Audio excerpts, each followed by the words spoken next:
magandang araw mga kababayan. Welcome back to my channel, Buhay Location Site Vlog. Panibagong araw, panibagong vlog na naman tayo mga kababayan. So yung mga kababayan, muli po natin binalikan si Ate Angela para kamustahan po sa kanyang pag-aaral. So siyempre shout out po muna sa United OFW Charity Group. Ayan, siyempre kung kayo bago pala sa akin channel, please subscribe, like and share Buhay Relocation Site Vlog. So yung mga kababayan, samahan niyo ako, pupuntahan po natin. Tay, magandang araw po. Tay. Ay, okay. Papasok ako, pwede? Sige po. Okay. Tara. Yan na lang tayo para hindi tayo maliwanag naman pala pag may ilaw, ano? Ba't nasira tayong ano? Hindi, maandar pa. Yung ating solar? Ano? Oh, mamaya andar na. Ano po? Naka-auto ano po, kusa na lang po siya. Sige, dyan na lang. Maapo ka lang dyan, be. Dyan, be. Kaya ni tatay. Oh. Ayun pala, oh. So, ayun mga kababayan, andito na tayo sa bahay ni Ate Angela, no, kasama si tatay. So, tingnan mo mga kababayan, medyo magulo po talaga kasi napakalitang bahay nila. So, ayan, nandyan na yung mga gamit. Nandito na rin yung higaan. So, ayan ang pinakakusina nila. Anong ginagamit yung pagluluto, tay? Gatong. Gatong kahoy? Doon sa loob? Oh, kahoy. So, hindi naman mausok. Meron naman gano'n.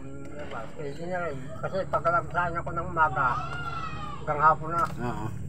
So, ayun mga kababayan, tanungin lang po natin. Kamusta na po Ate Angela yung pag-aaral? Ayos naman po. Hindi naman po nakakalipat. Hindi kayo umabsent. Pero nung sinabi mo na walang pasok, may pasok pala kayo no? Opo, ano po, bali po ako po kasi August 5 po yung pasok. Pero nag-announce po na July 31 po. Ayun po, nakapasok naman po. Nakapasok na rin kayo. Pero okay naman po ang pag-aaral ninyo. Ayos naman. Nakapamili po ba kayo ng gamit ng ano na yan? Opo, nakapamili pati din po uniform po. Uniform at saka mahal pala yung uniform nyo doon. Kasi merong namimili, mahal pala talaga. So nagkasya naman ang 2,000. Opo, nagkasya. Okay. So mga kababayan, si Ate Angela ay araw-araw pumapasok kasi mga kababayan nakikita natin siya.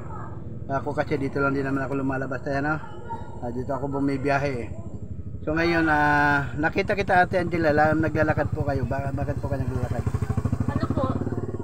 Kasi po malapit na rin naman po. Doon na rin po ako sumasakay po sa labas.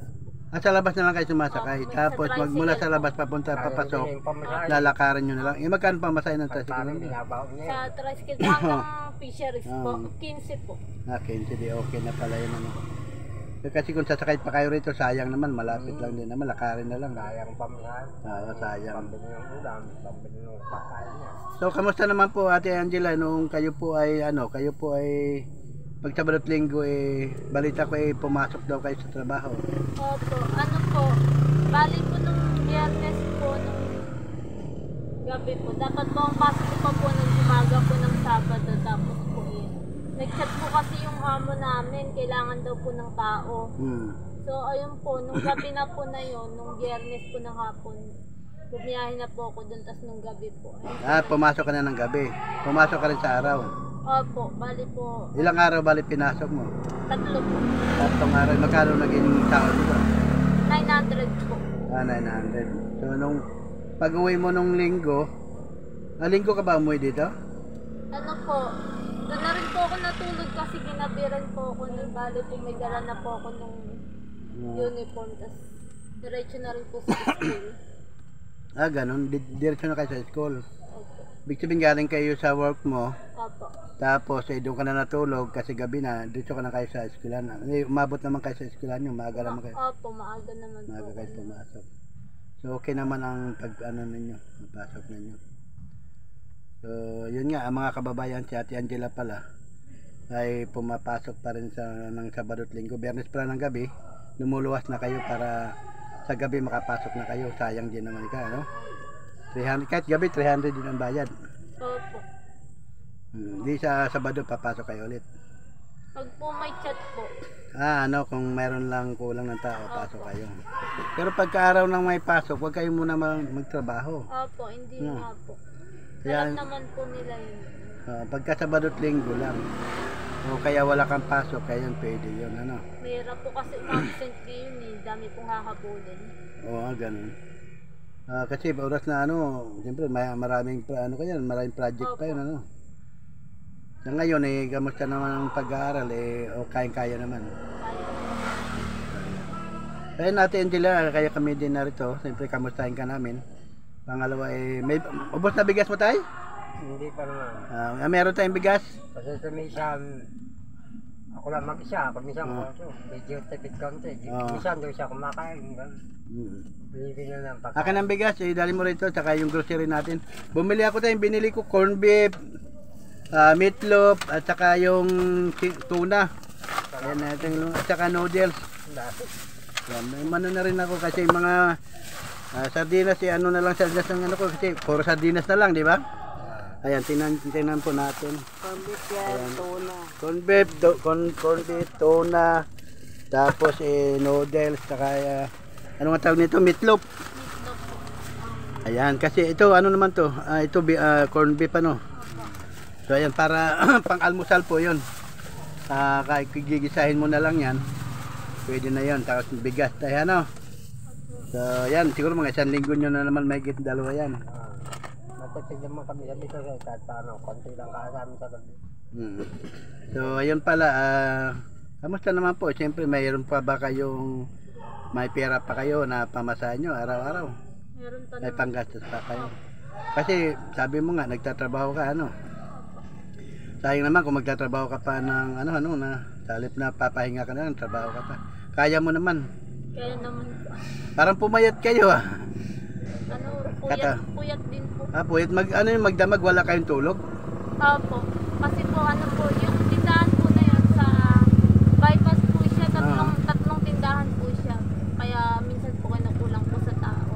Tapos po, straight po, 24 hours po yung tindahan na yun. Yung kantin po.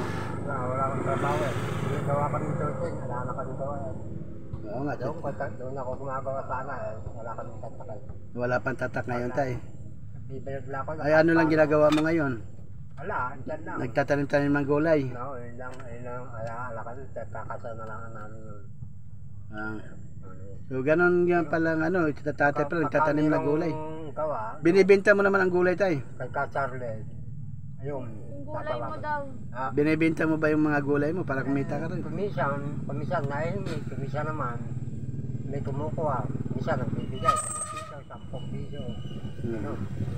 Ayun lang, So ayan. kahit paano nakakaraos ko. Bali ilang pares po ate na uniform na bilhin nyo? Ano po, dalawa po. Dalawa. Pero ano, kasi nga, di ba nabanggit mo nung nakaraan, gusto mo ng bike, totoo ba na ikaw inasagi ng tricycle? Sa ano, Noon? Motor ba yun? ano po, sa Pick up, pick up po. Pick up? Pero naglalakad lang po ako nun sa... Saan? Doon sa katabing kalsada? Opo, papunta po kasi ko nun sa church po. Oo. Sagi po ako. Saan ka nasagi? Buti hindi ka napilay. Hindi naman po, dito lang po. Ayan po na... Ito, ayan. Opo, Tinahi yan? opo, ang butas po kasi yan eh. Tapos po nagkabukol din po, tapos na in-x-ray naman po, tapos CT scan. Okay naman yung buto, okay naman po. Kaya nga ng mga sabi nga nila sa akin, baka naman Kuya Buhay delikado para kay Ate Angela na magbabike kasi baka masagi.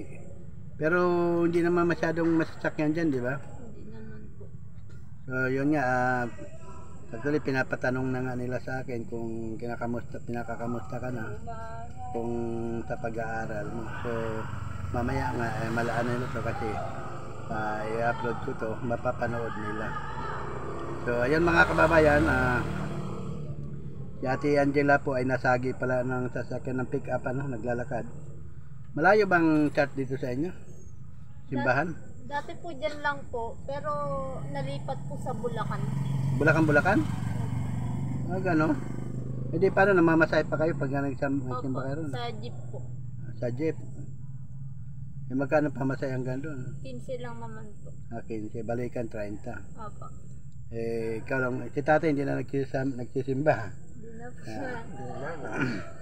Si tatay mga kababayan, tuwing madadaanan ko rito sa bahay nila, nagsisibak ng kahoy, nagtatanim ng mga talbos ng kamuti, ayun. Ano pa ngayon tatay yung iba mong yung okra, no? Okra. So, yan. So, ayan lang, in-update lang kita, tapos hinatid ko na rin yun, na hinatid ko lang din itong yung grocery nyo, para kahit paano makakatulong sa pang-araw-araw nyo tayo, ha? Wala naman akong trabaho eh. Kaya